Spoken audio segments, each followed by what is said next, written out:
بسم اللہ الرحمن الرحیم۔ میں ہوں مدثر راجپوت۔ میرے چینل کو سبسکرائب کیجیے گا تاکہ آنے والی ویڈیو آپ کو مل سکے۔ اکثر ایسا ہوتا ہے کہ ہم لوگ اپنی نالائکیوں کی وجہ سے ناکام ہو جاتے ہیں، اور جو ہم الزام دھرتے ہیں، جو الزام کسی پر ڈالتے ہیں، وہ یا استاد یا اس ادارے پر ڈال دیتے ہیں، حالانکہ اس میں سراسر ہمارا اپنا قصور ہوتا ہے، کیونکہ محنت ہم نہیں کرتے اور الزام دوسروں پر۔ تو یہ کیا سین ہے؟ اصل مسئلہ یہ ہے کہ اگر آپ نے کامیابی حاصل کرنی ہے تو پھر محنت آپ نے کرنی ہے، اور جتنا بڑا آپ کا ہدف ہوگا، جتنا بڑی آپ کی منزل ہوگی، اتنی زیادہ آپ کو محنت کرنا پڑے گی۔ مثال کے طور پر اگر ایک بندہ فرنچائز خریدتا ہے اور وہ کسی دور دراز علاقے میں یا گاؤں میں وہ اسکول یا کوئی ادارہ بنا دیتا ہے، تو اب وہ اس میں پرابلم یہ ہے کہ جس نے وہ ادارہ خریدا ہے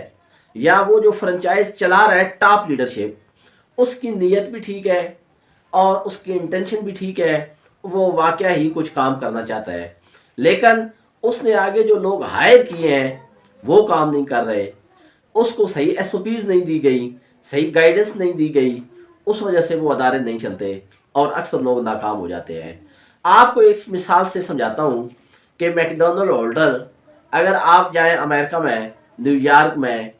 آپ لندن میں چلے جائیں، آپ سائیوال کے کسی میکڈونلڈ میں چلے جائیں، اسلام آباد کے کسی میکڈونلڈ میں چلے جائیں، اور اگر آپ برگر کھانا چاہیں تو جو نیو یارک کے برگر کا ذائقہ ہوگا وہی اسلام آباد کے ہوٹل کا بھی ذائقہ ہوگا۔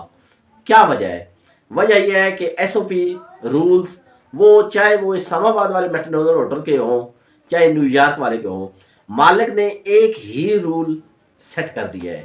ہمارے ہاں ہم ایس او پیز نہیں بناتے، یا اگر بناتے ہیں تو اس پہ عمل نہیں ہوتا، یا عمل کرنے کی کوشش کرتے ہیں تو جو ہم عملہ لیتے ہیں، جس کو رکھتے ہیں پے پر، وہ صحیح کام نہیں کرتا۔ تو سب سے پہلے آپ کو ایس او پیز بنائیں، بہترین اور بہترین اعلیٰ قسم کی آپ لیبر رکھیں، اعلیٰ قسم کے ٹیچر ہائر کریں، اور یوں آپ ایک اچھے ادارے کو چلا سکتے ہیں۔ لیکن اگر آپ صرف منجن ہی چلانا چاہ رہے ہیں تو ایسا کام نہیں چلے گا۔ آپ کو کوئی بھی کام کرنا ہے اس کو باضابطہ ایس او پیز کے ساتھ کام کریں۔ آپ کو کہیں بھی کوئی جو آپ کو سٹینڈرڈ ایس او پیز یا اس طرح کی چیزیں آپ اگر سیٹ کر دیں گے تو وہ ادارہ کام کرنا شروع کر دے گا، لیکن اگر اقربا پروری، کرپشن یا ذاتی مفادات جہاں آئیں گے وہ ادارہ ناکام ہو جاتا ہے۔ اور اس وجہ سے کوشش کریں کہ جو بھی رول ہو، جو بھی اصول و ضوابط ہوں، وہ ایک ہوں،